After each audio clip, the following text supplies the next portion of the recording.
Start each day with a task completed. Find someone to help you through life. Respect everyone. Know that life is not fair and that you will fail often. But if you take some risks, step up when the times are the toughest, face down the bullies, lift up the downtrodden, and never ever give up, if you do these things, the next generation and the generations that follow will live in a world far better than the one we have today. And what started here will indeed have changed the world for the better. Sometimes it takes really digging deep into your soul to understand your why. Like, why am I going to go in there and have the hardest workout? I'm tired. I don't want to go. I'm hungry. There's a million places I'd rather be than going to the gym right now to do this leg workout or whatever it is. What do I have to do? Who do I have to become? Who am I? Right? Why am I here? Why did I start? And I literally write it down, man. I have a journal in my glove box, and I'd sit there and write it down. Why did I start? Why am I here? Who am I impacting? How am I helping the world? Why am I doing this?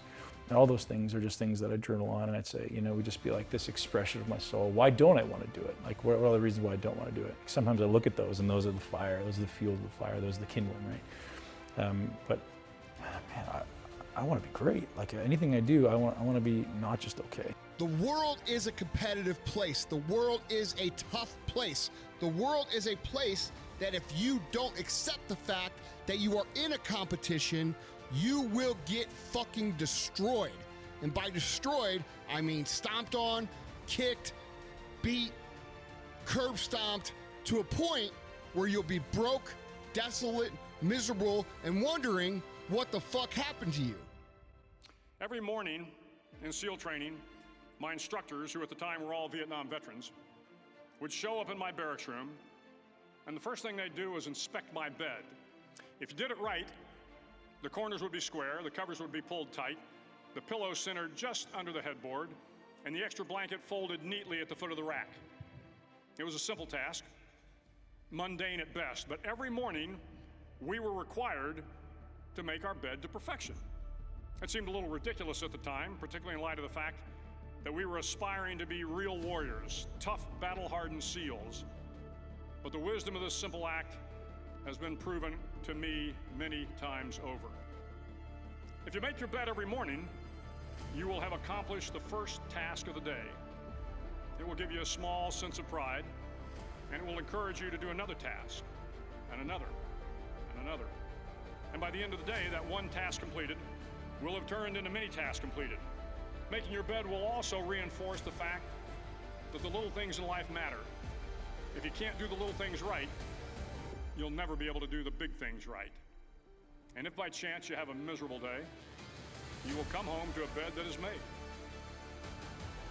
that you made. And a made bed gives you encouragement that tomorrow will be better. So if you want to change the world, start off by making your bed. Integrity is a word that has been slapping me in the face for the last 5 years. It's when you say, you do, right? And I think, you know, in the world we live in, that very few people live with integrity. So if you say, hey, I'm going to wake up tomorrow at 4 a.m., or I'm going to wake up tomorrow and work out even though I hate it, you know, using your thing, do you do it? And nobody gives a shit if you do, but you know, you always know. So I'm learning every day that if you give your word on something, and that could be in passing, something as simple as I'll be there at 11 o'clock, you do it, you know, and the reason I say it's slapping me in the face is because there's times, man, when I'm there at 11:05 and I'm like, that's not integrity. So it just keeps like, you need to learn to live with integrity. I'm getting those daily lessons because I feel when I don't live with integrity. If I say to my kids, I'm gonna be there for your ballet recital or your gymnastics or your hockey or whatever, right? I must be there. I move heaven and earth when I look at my value system to meet that, those obligations to me. Because at the end of the day, nobody knows if you did meditation this morning. Nobody knows if you did your yoga. Nobody knows if you did your workout, but you know, right? You know, man. And nobody knows if you ate that Snickers bar, but you know. So I think that to me is integrity, and that's so valuable because it doesn't matter what you do to the outside world, but the only one person in the world that matters knows. Is everybody supposed to win? No. There's winners and there's fucking losers. Okay, so that's the first step to understanding what this world is about. If you want proof, let's take a look at nature. Is nature a competition? Fuck yeah, it is. Do you think nature gives you an opportunity to opt out of competing because you don't feel like it? No. Do you think nature gives a shit if everyone thinks they deserve to win? If every raccoon deserves to live? If every rodent deserves to eat a fucking nice meal? No. It's kill or be fucking killed. And the success food chain is no different. The strong, the skilled, the dedicated, they thrive. The passive others that don't want to admit they're in a competition because they don't want to compete with their neighbors, they don't. Life is the arena. You were born into the arena. Whether you fight back or not is your choice. In my time traveling the world, it is the power of hope. The power of one person. A Washington, a Lincoln, King, Mandela, and even a young girl from Pakistan, Malala. One person can change the world by giving people hope. So if you want to change the world, start singing when you're up to your neck in mud. Finally, in SEAL training, there's a bell.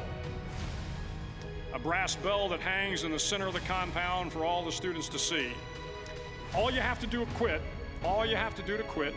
is ring the bell. Ring the bell, and you no longer have to wake up at 5 o'clock. Ring the bell, and you no longer have to be in the freezing cold swims. Ring the bell, and you no longer have to do the runs, the obstacle course, the PT, and you no longer have to endure the hardships of training. All you have to do is ring the bell to get out. If you want to change the world, don't ever, ever ring the bell. I literally sit down, and I did this for a long time in my career, and create the person I want to be. I can take 30 seconds to 5 minutes before I come in here, and I can tell myself who I am, what I need to bring to this conversation, what I need to bring to this environment. So I can't go into my daughter's bedroom when she's 2 or 4 or 5 now and be the same man that I am going into my leg session. I can't be the same man that I am going into my business. Like, I have to literally create these little versions, like these little multiple personalities, if I really want to thrive, right? Because if I'm the same person, there's going to be a terrible overlap. Something's going to go terribly wrong.